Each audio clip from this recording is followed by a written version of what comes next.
Hey, what's up, everybody? Welcome to episode 3 of the Let's All Lift podcast. I'm your host, Brock in the Gym. Today, I'm going to talk about microdosing mobility movements. So, I define mobility as flexibility plus strength, and it's easier to understand mobility when you have a lack of mobility. So, if you have like a pain in some part of your body, whether it's your low back, for a lot of people, it's their low back, maybe their shoulders. If you sit too much, your shoulders get rounded, your hips, knees, ankles, whatever. Like, if you can't move through a wide range of motion strongly, then you lack mobility. And so it's easier to think of it in terms of like a lack of mobility, because when you have mobility in a certain joint or area or movement, don't really think about it because that's just default. You only really notice it when there's a pain. And so I'm going to give you my top 3 mobility microdosing strategies that you can use on a daily basis. And what I mean by microdosing is that you can just do a little bit of it each day, and then as you do each movement over an extended period of time, the reps that you put in add up to a lot, and you get way better results that way than if you were to sit down for an hour and crank out a ton of mobility work and you only do that one day a week. All right, so here are my top 3 favorite mobility movements that you can do throughout the day. First thing that I'll address is the hips. So for me, my big pain area is my hips, especially my left hip.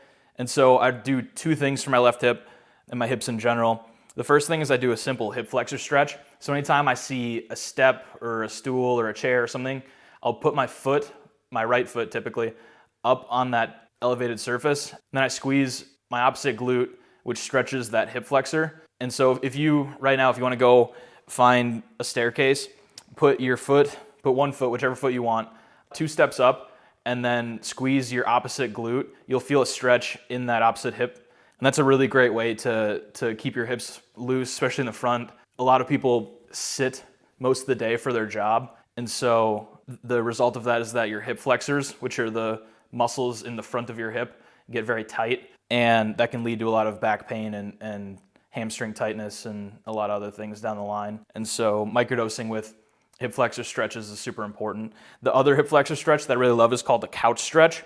So you put your foot on the back of your couch, and then you put your knee on the seat of the couch.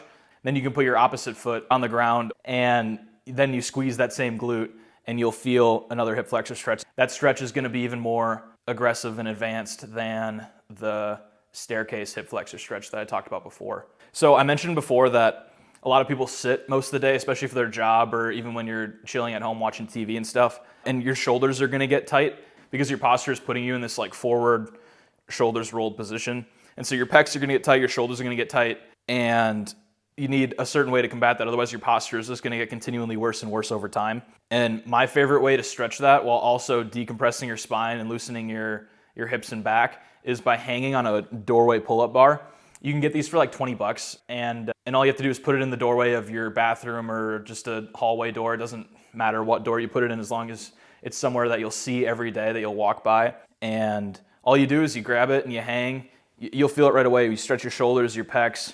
You can kind of rock forward a little bit. You go back. You can go neutral grip, which would be your palms facing each other. You go regular pull-up grip, which is your palms facing out. Chin-up grip, which is your palms facing towards you. You can do all these different things and just hang there, and you'll feel the stretch. You'll feel your spine decompress. Sometimes when I do it, my spine and my hips pop a little bit, which feels really good. Okay, so the last mobility microdose that I'll talk about here is, it sounds like it's for your hips and your lower body, but it's really a full body mobility movement, and it's called the sumo squat. So the muscles on the inside of your legs are called adductors. Your adductors move your legs in, and that muscle can get tight in a lot of people. I deal with a lot of tightness in my adductors, and the best way to stretch them is to do what's called a sumo stretch. So you point your toes out a little bit, and then you squat down as deep as you can with no weight, just body weight, and you put your elbows on the inside of your knees or your legs, and you push your elbows out slightly. You're going to feel the stretch all the way on the inside of your legs. It's similar to a butterfly stretch, if you know what that is. You probably did it in gym class or whatever, but instead of sitting, you're standing.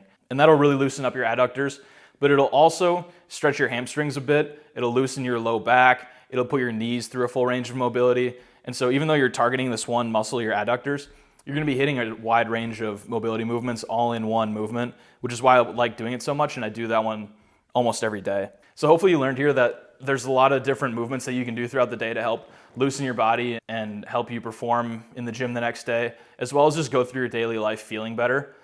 You don't have to do huge mobility session, even though I do like doing those. You don't have to do a huge one in order to gain the benefits of doing mobility work. You can just do a little bit every day, pick areas that hurt, and do movements that are gonna help alleviate that pain and help you get through a wider range of motion stronger. So I hope you got some value out of this. If you did, subscribe, like, share it, hit the little bell button, and we'll see you in the next Let's All Lift show. Peace.